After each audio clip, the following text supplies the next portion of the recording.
Good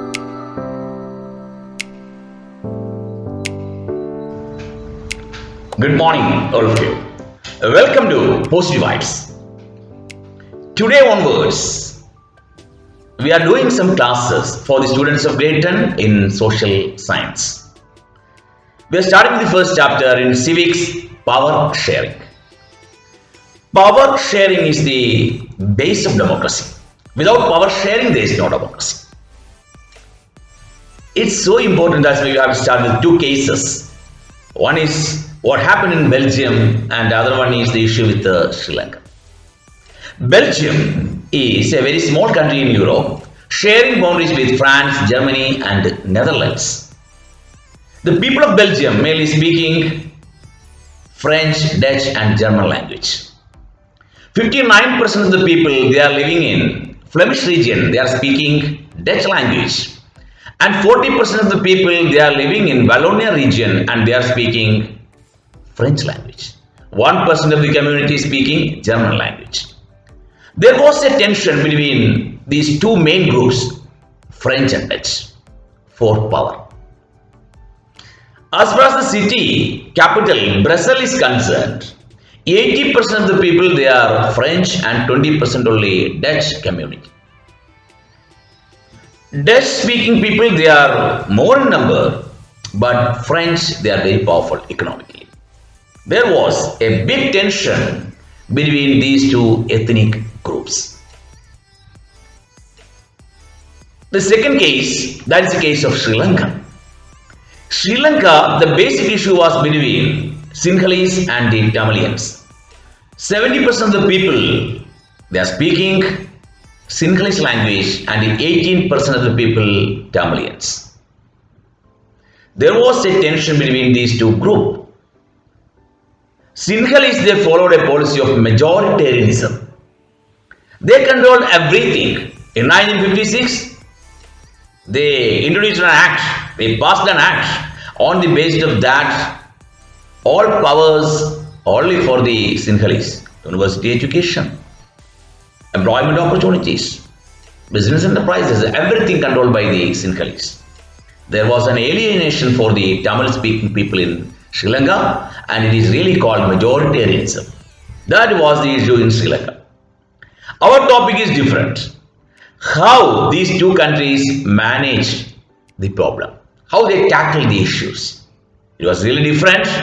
What Belgium did.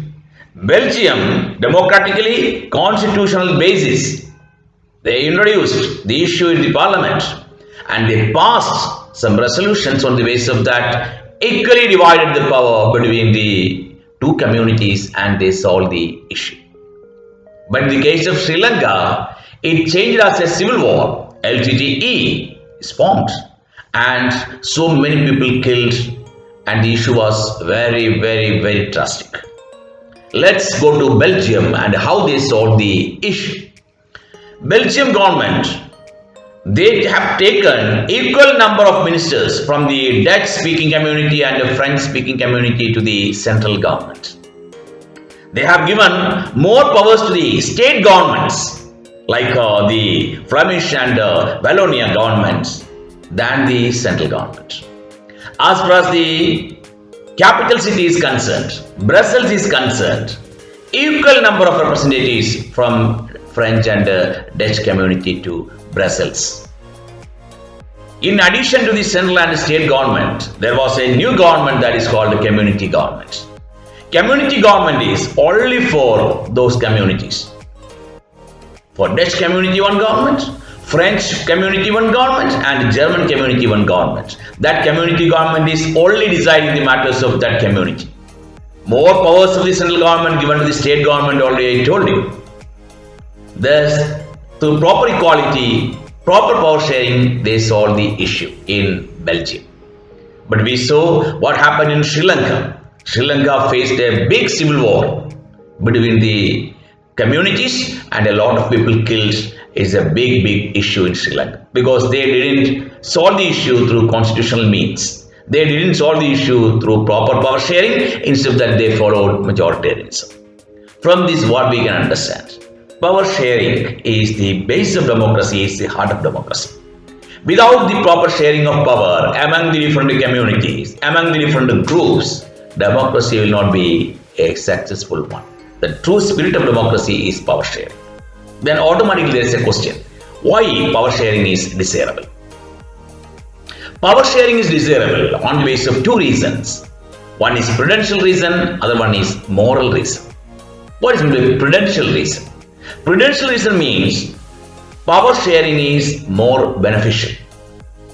Power sharing is really avoiding conflicts. When conflicts are avoided, automatically there will be cooperation. The full potential of all communities we can take into account and there will be benefits. In that respect, for the benefits, power sharing is very important and all communities will be getting participation, representation. The other reason behind power sharing, that is moral. Moral reason says the real spirit of democracy is power sharing. The meaning of democracy itself, the representation of all the communities. That is why power sharing is very, very desirable. It is valuable in democracy because of the moral reason. These are the two reasons that support power sharing. So we understood the fact that power sharing is very, very desirable and we have to follow the Belgium model, not the Sri Lankan model. Not only Sri Lanka and Belgium, we can take the examples of different countries in the world. Which countries, considering all the people alike or giving representation equally, they will be winning. That is the true spirit of democracy. So, what are the different forms of power sharing? That's the last part. I will tell you that and then we will wind up the chapter. What are the different forms of power sharing? First of all, power sharing among the different organs of the government, that is really horizontal. We know the government itself divided into three basic groups: legislature, executive and judiciary, three organs. In such a way, power is divided. That is what is called horizontal distribution of power sharing. We know legislature is the lawmaking body, executive is the law executing body, and judiciary is the law interpreting body. In such a way, we are giving different powers to different organs. This is otherwise called horizontal distribution or check and balance. Each one is doing its own power only, its own duty only, at the same time controlling the other one. In such a way, we can follow power sharing. That is the first concept, first type of power sharing.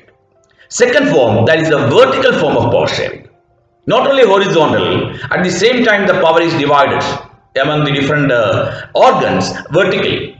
Central government, state government, local bodies, like the power is divided vertically. It's otherwise called federalism.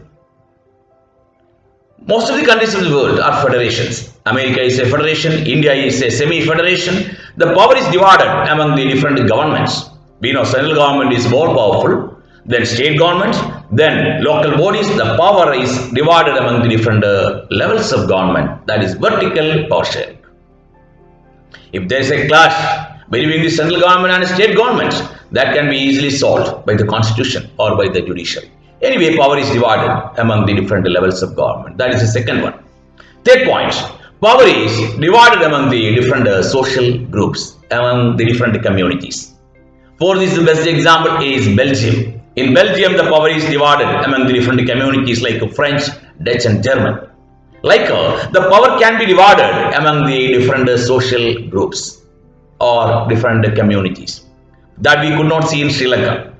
We didn't see how the power is divided among the different communities like Tamilians and Sinhalese. No. But in Belgium, we could see that. That is what is called power sharing among the different ethnic groups or communities. That's the third power sharing form. The fourth form of power sharing is power is shared among the different political parties and pressure group or interest groups.